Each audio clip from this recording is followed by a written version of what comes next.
दिल्ली की जनता के इस जनादेश का हम सर झुका के सम्मान करते हैं।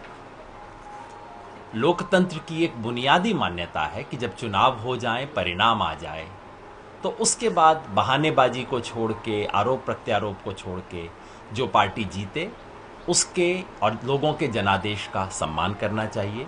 स्वराज इंडिया की तरफ से मैं भारतीय जनता पार्टी को बधाई देता हूं और उन्हें कहना चाहता हूं कि स्वराज इंडिया का हर कार्यकर्ता एमसीडी को बेहतर बनाने में जो कोई भी हमारी तरफ से योगदान हो सकता है, हम वो योगदान करने के लिए तैयार हैं। स्वराज इंडिया के लिए ये पहला चुनाव था और हमने बार बार कहा ये हमारे लिए नींव बनाने का, नींव के पत्थर डालने का चुनाव था।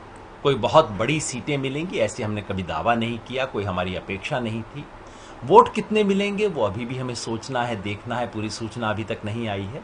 जब सूचना आएगी उसके बारे में भी आपसे शेयर करेंगे। इस चुनाव में स्वराज इंडिया ने दिल्ली के सामने वो एजेंडा रखा जो कि एमसीडी का एजेंडा था। हालांकि हम सब पार्टियों को मजबूर नहीं कर पाए कि वो उस एजेंडा पे बातचीत करें। इस चुनाव में स्वराज इंडिया ने नए तरह के उम्मीदवार उतारे। इस चुनाव में स्वराज इंडिया ने महिला उम्मीदवारों को जनरल सीट पे बड़ी संख्या में उतारने का प्रयोग किया। पहली पार्टी जिसने एक इंटीग्रिटी कमेटी अपने उम्मीदवारों के लिए बनाई। इस चुनाव में स्वराज इंडिया एकमात्र पार्टी है जिसने अपने तमाम चंदे को अपनी वेबसाइट पे डाला है, एक ट्रांसपेरेंसी की है। और तमाम मुश्किलों के बावजूद हमारे पास ना कोई सरकार थी, ना साधन थे, कोई एक चुनाव आयोग की तरफ से सिंबल भी नहीं था, लेकिन उस तमाम अड़चनों के बावजूद स्वराज इंडिया के उम्मीदवारों ने, स्वराज इंडिया के वॉलंटियर्स ने जम के इस बसंती रंग का प्रचार किया, जम के दिल्ली में सीटी बजाई और एक नई राजनीति की शुरुआत की। जब पूरे परिणाम आ जाएंगे तो हम पूरी समीक्षा करेंगे, लेकिन स्वराज इंडिया के लिए ये एक छोटा पहला कदम था। इसके बाद और ये जो इस बहाने दिल्ली में जो संगठन बना है उसके आधार पे हम अगला कदम आगे रखेंगे, दिल्ली में भी, दिल्ली के बाहर भी। सर, आम आदमी पार्टी ईवीएम पे सवाल उठा रही है और कह रही है कि ये परिणाम पहले से ही तय थे और इसे लोकतंत्र के लिए खतरा बता रही है। लोकतंत्र के लिए खतरा तो है, लेकिन वो इस तरह के सवालों की वजह से है।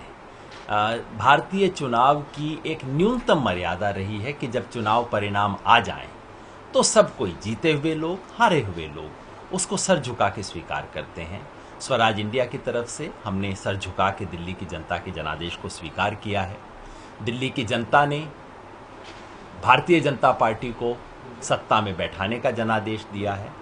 कांग्रेस और आम आदमी पार्टी को सत्ता के अंदर, सदन के अंदर विपक्ष का जनादेश दिया है और हम जैसे लोगों को सदन के बाहर पहरेदारी का जनादेश दिया है। बेहतर होता अगर उसको सब लोग स्वीकार कर लेते। ईवीएम का सवाल बार बार उठाना और ये कहना कि जो कुछ हुआ ईवीएम की तरफ से हुआ, ये बहानेबाजी जैसा लगता है। ये एक स्वस्थ पार्टी और एक समझदार नेतृत्व का परिणाम या उसका इशारा, उसका लक्षण नहीं है। ये है एबीपी न्यूज़, आपको रखे आगे।